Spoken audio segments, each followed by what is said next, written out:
Holidays-nale, adu namma GT Holidays da. GT Holidays, South India's #1 travel brand. You know you are special when you're with GT Holidays. Usilampatti அருகு 2 ஆண்டுக்கு முன்பு தூர்வாரப்பட்ட கோயில் தெப்பத்தை மீண்டும் தூர்வார 55 லட்சம் ரூபாய் நிதி ஒதுக்கிய சம்பவம் மக்கள் மத்தியில் அதிருப்தியை ஏற்படுத்தியுள்ளது.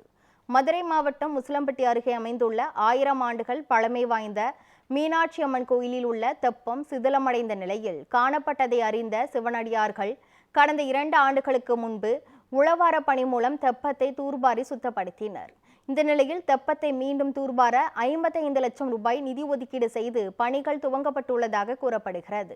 எனவே தூர்வாரப்பட்ட தெப்பத்தை மீண்டும் தூர்வார மக்களின் வரி பணத்தை வீணடிப்பதாக குற்றச்சாட்டு எழுந்துள்ளது. உசிலம்பட்டி தாலுகாவில் ஆனையூர் கிராமத்தில் மீனாட்சி உடன் ஐராதேஸ்வரர் ஆலயம் என்பது இருக்கிறது. இந்த ஐராதேஸ்வரர் ஆலயத்தினுடைய கிட்டத்தட்ட 1000 ஆண்டுகள் பழமையான ஒரு கோவில். அதனுடைய தெப்பம் ஒன்று பாண்டியர் காலத்தில் கட்டப்பட்ட தெப்பம் ஒன்று இருக்குது. இந்த தெப்பத்தை சிவனடியார்கள்லாம் ஒன்று சேர்ந்து கிட்டத்தட்ட 90% அந்த தெப்பத்தை தூர்வாரி ஒழுங்கு பண்ணி அதை நாங்கள் நிவர்த்தி பண்ணி வச்சிருந்தோம்.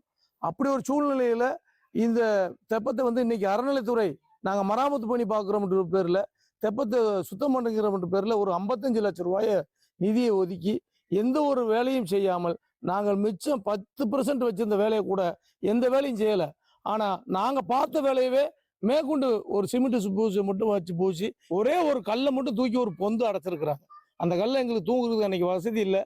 ஆனா அன்னைக்கு அந்த கல்லை மட்டும் தூக்கி அடைச்சிருக்கிறத தவிர வேற எந்த வேலையும் இருந்த கட்டடத்தை இடிச்சு போட்டிருக்காங்க. 55 லட்சம் ரூபாய் எதுக்காக ஒதுக்குனாங்க, என்ன பணிக்காக செஞ்சார்கள் என்று எந்த ஒரு மூவாதாரமா இருக்குது.